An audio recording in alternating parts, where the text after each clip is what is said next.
Good morning. Good morning sir. Sir আপনার join করার খুশিতে রেস্টুরেন্টের সবচেয়ে স্পেশাল ডিশ কোফতা। ঠান্ডা।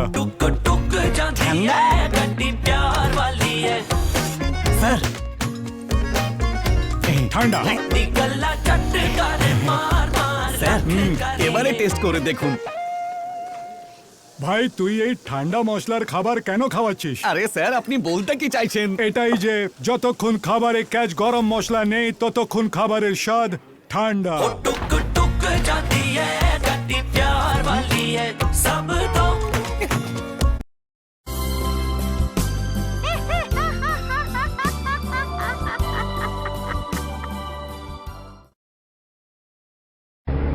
একবার দিল্লি শহর থেকে 4টে বন্ধু সিমলা ঘুরতে বেরোয়। সোনু, মনু, টিনা আর সোনাল। রাস্তাতে যাওয়ার সময় সোনু সবার সাথে কথা বলছিল।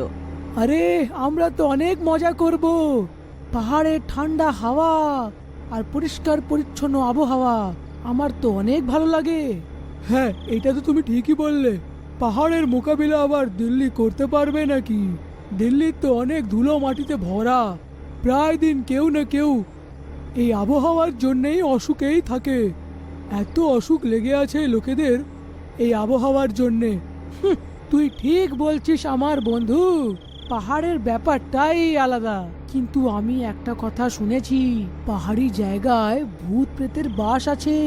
পাহাড়ি রাস্তার জন্যেই প্রায় দিন অনেকই অ্যাক্সিডেন্ট হতেই থাকে, আর মানুষের মৃত্যুর পর ওদের আত্মা পাহাড়ে ঘুরতেই থাকে। ঠিক বললে সোনু, আমি এইটাই বিশ্বাস করি, ভূত প্রেত সত্যিকারের হয়।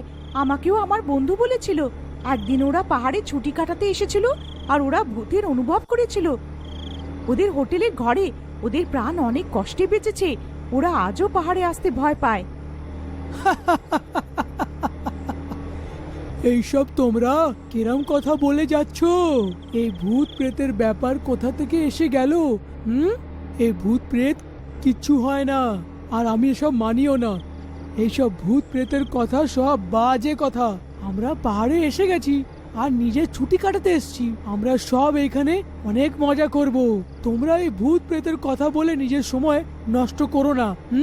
আরে মনু, তুমিও কেমন কথা বলো? আমরা বাড়ির থেকে এত দূরে বন্ধুরা ছুটি কাটাতে এসেছি, আমাদের সব ব্যাপারের খেয়াল রাখতে হবে। তুমি তো বললে সোনাল, কিন্তু আমি এইসব ভূত প্রেতের কথা বিশ্বাস করি না। এইসব বেকার কথা। আমি এসব অন্ধবিশ্বাসী কথাতে বিশ্বাস করি না। তাই এসব ভূত প্রেতের কথা আমার সামনে তো করোই না, সেটাই তোমার জন্য ভালো হবে। যখন কোনোদিনও আমার সামনে এসে যাবে তো হবে, না হলে বিশ্বাস করব। ঠিক আছে, তোমার এতে বিশ্বাস নেই তো আমি তোমাকে ভূত প্রেতে বিশ্বাস করে শিখিয়ে দেব। আমার কাছে একটা এরকম গেম আছে। আরে সোনাল, তুমি এইসব কথা বলা বন্ধ করো।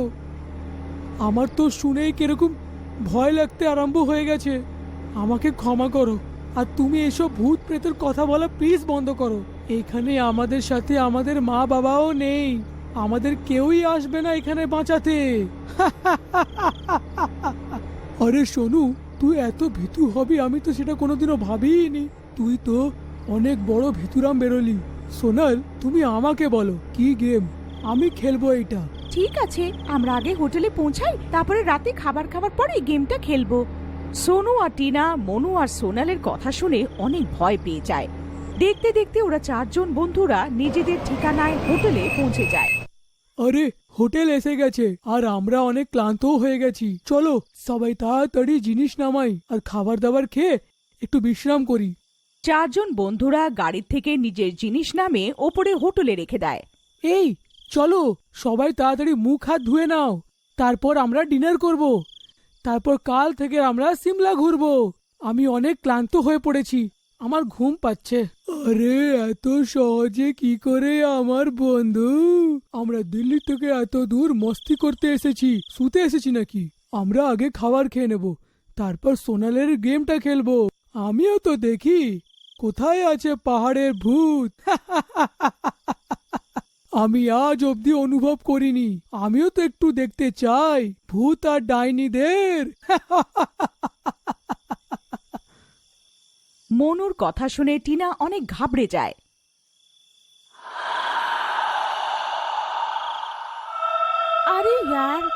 কথা বলছো মনু? আমার খেলার নেই সব। আমার ভূত প্রেতদের অনেক ভয় করে। যদি ভুল করে কিছু অঘটন হয়ে গেল না, তো আমাদের সবার প্রাণ বিপদে পড়ে যাবে। না আমার এই গেম খেলার আছে, আর না আমি তোমাদের মধ্যে কাউকে এই গেম খেলতে দেব। আরে টিনা, এই মনুর এইসব মজা লাগছে। আজ একে ওই চার্লি চার্লি গেম খেলিয়ে ভূতেদের উপরে বিশ্বাস পাইয়েই দেওয়া হোক। হ্যাঁ ঠিক আছে, আজ এই গেমটা না খেলে আমি শোবো না। যদি এই গেম খেলার পর ভূত না এলো, তো তুমি মধ্যরাতে বাইরে দাঁড়িয়ে থাকবে বিনা জ্যাকেটে। তবেই তুমি সিমলার ঠান্ডাটা অনুভব করতে পারবে। চলো ঠিক আছে, মানলাম তোমার শর্ত। ভূত যদি এলো তোমাকে মানতে হবে এইটা। ঠিক আছে, আমি রাজি। সোনাল আর মনুর মধ্যে একটা শর্ত লেগে যায়। টিনা আর সোনুর মধ্যে দুজনকে থামানোর চেষ্টা করে, কিন্তু কেউ কথা শোনে না। ঠিক আছে, তো মনু তুমি আজ রাত পেট ভরে খাবার খেয়ে নাও। কে জানে আজ রাতে তোমার এটাই শেষ খাবার হবে। হ্যাঁ হ্যাঁ ঠিক আছে, সে তো জানা পড়েই যাবে। চারজন বন্ধুরা ডিনার করে গেম খেলতে বসে পড়ে। ওরা একটা পেপারে ক্রস এঁকে চার্লি চার্লি লিখে বানিয়ে দেয়, আর ক্রসের চারিদিকে ইয়েস নো লিখে দেয়। মনু, এই দেখো অনেক হলো তোমার মজা মশকরা। এখন আমরা এই গেম খেলা আরম্ভ করব। গেম আরম্ভ হতেই আত্মারা এই ঘরে হলে আসবে। আমার তোমাদের কাছে বিনতি, এই গেমটা অর্ধেক ছেড়ে এখান থেকে কেউ না ওঠে, না হলে ওর প্রাণের বিপদ আছে। সোনাল, তুমি এইসব ভয় পাওয়ানো বন্ধ করো আর গেমটা আরম্ভ করো। সোনাল মনুর এই কথা শুনে অনেক রেগে যায় আর গেম আরম্ভ করে দেয়। চার্লি চার্লি চার্লি চার্লি, তুমি কি এখানে?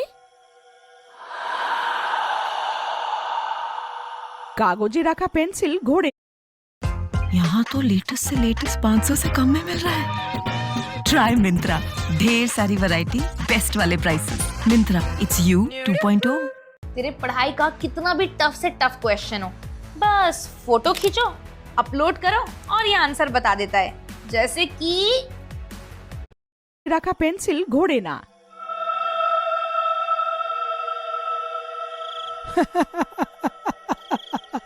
সোনাল, আজ তুমি সিমলার ঠান্ডাতে বাইরে দাঁড়ানোর জন্য প্রস্তুত থাকো। সোনাল মনুর কথার উত্তর না দিয়ে আবার চার্লিকে ডাকে। চার্লি চার্লি, তুমি কি এখানে আছো? পেন্সিল ঘুরে পেজের ইয়েসের দিকে চলে যায়।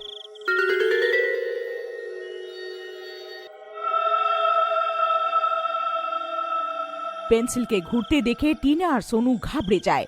তাও মনু পেন্সিলের ঘোড়া তাকে ঠাট্টায় নেয়, আর ওর পেন্সিলটা ঘোড়াটা সোনালের কোনো জাদু মনে হয়। আরে এইটা কিরকম ঠাট্টা? কোনো আত্মা নেই এই ঘরে। সোনাল, এটা তোমারই কোনো জাদু। তুমি এইখানে আমাদের পাগল করো না। আমি পাগল নই। আমি ঠাট্টা করছি না মনু, সব জিনিসটা হালকাভাবে নিও না। এখানে সত্যি আত্মা আছে। আর যদি তোমার এইসব কথা মজা মনে হচ্ছে, তো পরে বলো না যে তোমার সাথে কোনো অঘটন হয়ে গেছে। ওহো, একবার পেন্সিল ঘুরলে কি হয়ে যায়? আমি তো তখনই মানবো যখন আমরা এক এক করে চার্লিকে প্রশ্ন জিজ্ঞাসা করব। ঠিক আছে, তোমরা সবাই চার্লিকে প্রশ্ন করো, কিন্তু ব্যাস এটা মাথায় রেখে যতক্ষণ না আমি বলছি তোমাদের মধ্যে কেউ এখান থেকে উঠবে না, যাই হোক না কেন। ঠিক আছে সোনাল, আমাদের মধ্যে কেউ উঠবে না।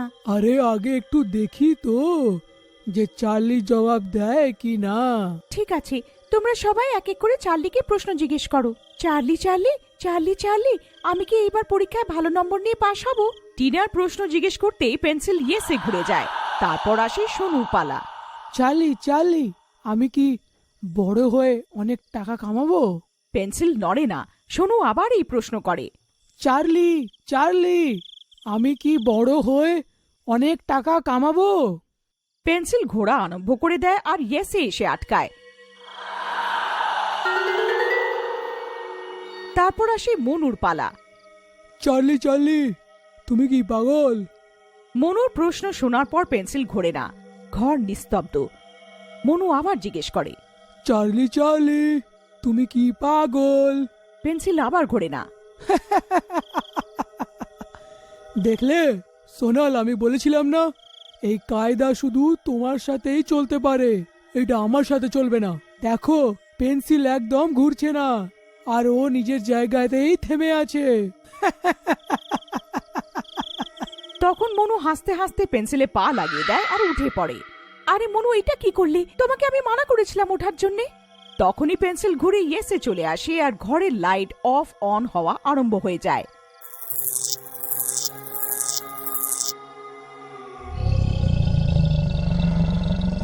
আরে মা গো, বাঁচিয়ে নাও! আরে মরে গেলাম রে, পালাও রে!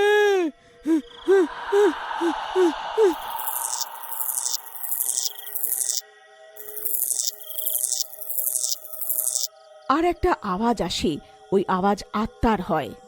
হ্যাঁ দেখ, আমি পাগল, দেখ এখন তোর আমি কি করি। পাগল আত্মা তো যা খুশি করতে পারে। তখনই একেবারে ঘরের লাইট বন্ধ হয়ে যায় আর মনুকে আত্মা দেওয়ালে ধাক্কা দিয়ে মারে। মনুকে ধাক্কা দেওয়ার পর মনু অজ্ঞান হয়ে যায় আর ঘরের লাইট চলে আসে। তবের থেকে মনুর স্মৃতি চলে যায় আর তবের থেকে মনু আর সোনার বোঝার শক্তি থাকে না।